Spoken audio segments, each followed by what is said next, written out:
Hello friends, welcome to my YouTube channel Babita Deepak tuition classes learn with basics. तो आज हम पढ़ेंगे एक ऐसी चीज़ के बारे में जिसे हम पता है बट वो आई कहाँ से है उसके बारे में शायद हम नहीं जानते हो।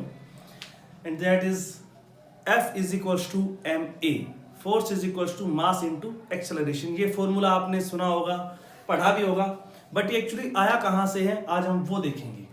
तो मैं आपको बता दूं कि ये हमें सेकेंड लॉ ऑफ जो मोशन है, सेकेंड लॉ ऑफ मोशन क्या है, ये मैंने इसके ऊपर वीडियो बनाई हुई है, आप उसको देख लीजिएगा। इसका लिंक मैं आपको डिस्क्रिप्शन में दे दूंगा, बट फिर भी मैं आपको यहाँ पे रिवाइज करवा देता हूँ। सेकेंड लॉ ऑफ मोशन क्या कहता है कि सेकेंड लॉ ऑफ मोशन कहता है कि the force exerted on an object is directly proportional to the rate of change of linear momentum. चलिए अब हम शुरू करते हैं, इसको डिराइव करते हैं कैसे। आइए, सो अकॉर्डिंग टू द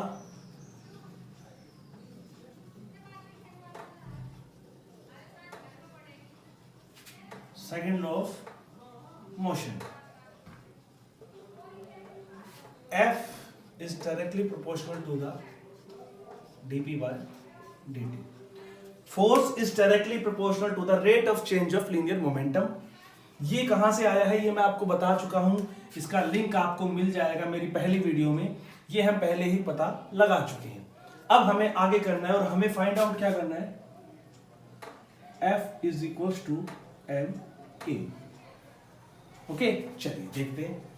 तो सबसे पहले हम पता होना चाहिए कि dp क्या होता है, रेट लीनियर मोमेंटम क्या होता है। तो ये मैंने इसको भी आपको बताया हुआ है, p linear momentum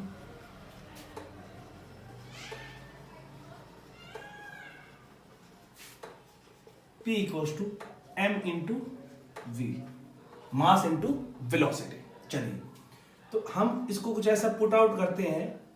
dp means small change. अब थोड़ा सा ध्यान से देखिएगा कि मोमेंटम में कुछ चेंज हुआ है।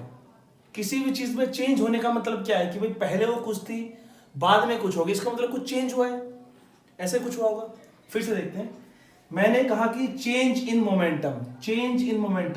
मोमेंटम का मतलब है कि मोमेंटम नहीं, कोई भी चीज पहले कुछ और थी अब कुछ और हो गई, तो इसका मतलब उसमें कुछ चेंज हुआ है। सेम यार, मैं इसको ऐसे लिख दूं, पहले था मोमेंटम mv और अब हो गया है mu। अगर हम इसका चेंज निकालेंगे तो mv माइनस mu, ओके, और अपॉन में t as it is. Time जो छोटा स्मॉल टाइम लगाओ जो t, उसको t मान लिया, ये आ गया।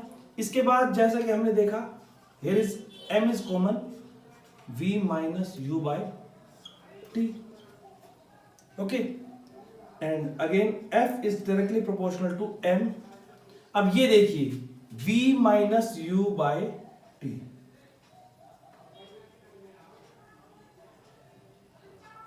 ये क्या होता है, ये शायद आपने पढ़ा होगा, change in velocity upon time. ये क्या होता है, एक्सेलरेशन। इसके ऊपर भी मैंने वीडियो बनाई हुई है, आप देख लीजिएगा। जब हमने इक्वेशन ऑफ मोशन पढ़ी तो उसमें मैंने बताया हुआ है। F is directly proportional to ma।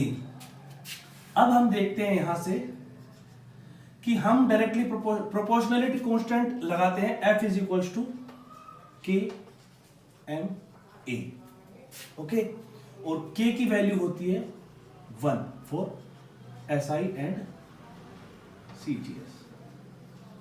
तो हम यहां पे पुट करेंगे, that is F is equals to m a, okay. तो यहां से हमें पता लगा F is equal to m a कहां से आया। चलिए एक बार फिर से रिवाइज करते हैं। According to second law of motion, F is directly proportional to dp by dt, okay.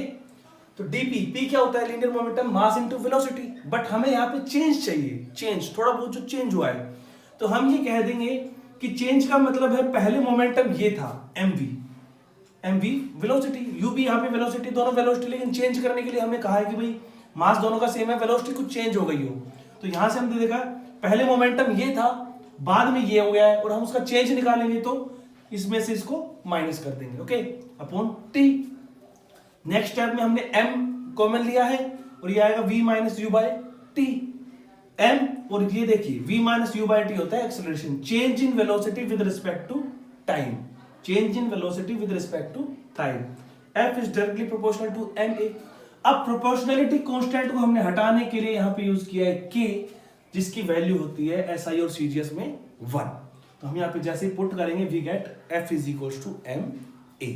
तो यहां से हमें पता चला है कि तो एक्चुअल में सेकंड लॉ ऑफ जो मोशन है वहीं से हमें फोर्स के बारे में पता लगा है। फोर्स क्या होता है, मास इनटू एक्सेलरेशन। होप सो आपको ये वीडियो अच्छी लगी हो और समझ में आई हो। अगर नहीं आई है तो प्लीज मुझे कमेंट करके जरूर बताएं, कोई क्वेरी रह गई हो और अच्छी लगी हो तो अच्छे कमेंट करें, लाइक करें, शेयर करें। Thank you.